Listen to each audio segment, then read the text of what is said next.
মনটা সরে নাগে মা শ্বশুরের সঙ্গে যাইতে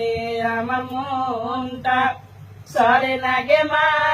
শ্বশুরের সঙ্গে যাইতে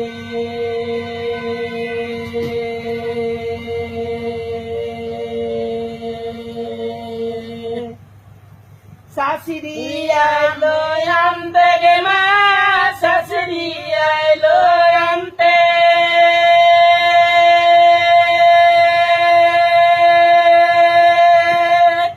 ডাক্তারি বাবু চিঠি দিয়েছে পটলের ভাজি খেতে আমার মনটা সরে নাগে মা শাশুড়ির সঙ্গে যাইতে আমার মনটা সরে নাগে